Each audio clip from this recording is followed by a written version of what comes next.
Thank you, Madam Speaker.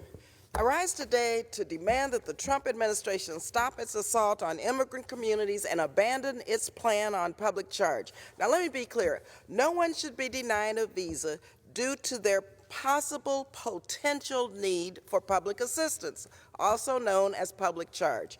It's beyond appalling that the Department of Homeland Security is using this criterion to prevent deserving families from coming to the United States. This heartless and un-American proposed rule also makes it extremely difficult for individuals who are seeking a new life in the United States to receive a green card if they are considered likely to use public benefits in the future.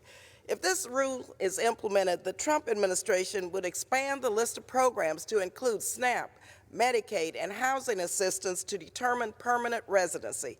Madam Speaker, basic programs are there to help struggling families put food on the table and keep a roof over their head when they need it.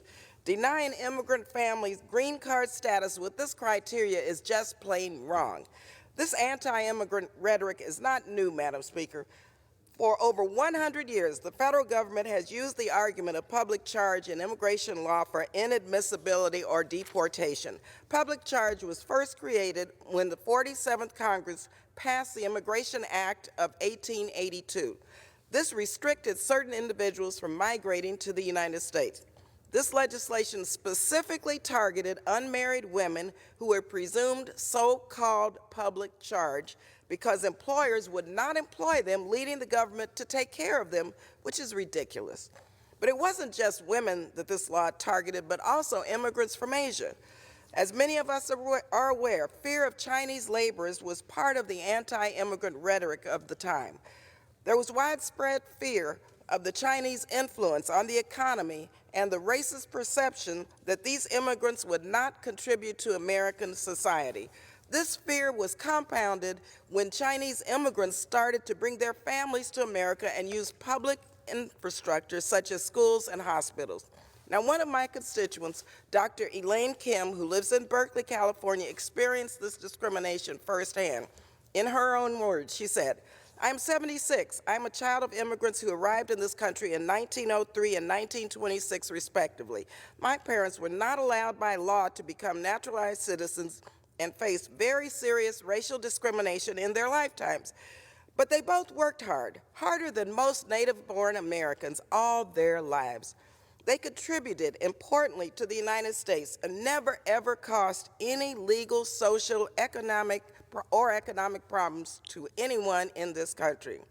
At 76, she says, "I have also worked hard and consider myself a model U.S. citizen, putting myself through school at a time when most women, and certainly most women of color, face many obstacles. I finally finished a PhD degree. I served the public for 44 years until I recently retired. When I was an impoverished single mother, I received help from both the Maternity Infant Care Project and unemployment insurance.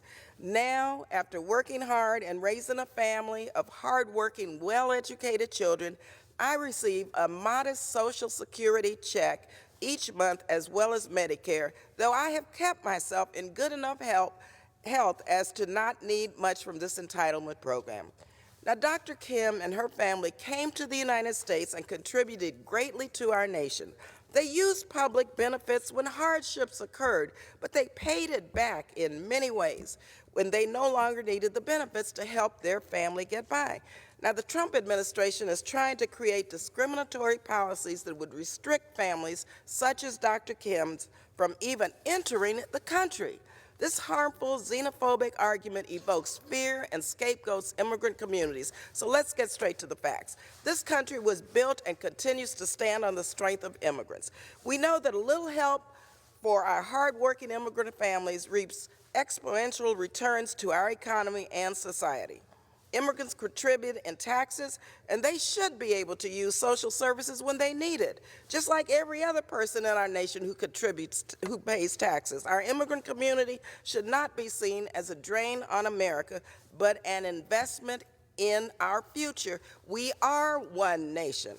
In closing, I want to reiterate that this constitutional duty of Congress to write our immigration laws and ensure that they are equitable to all individuals, regardless of race, age, or socioeconomic status.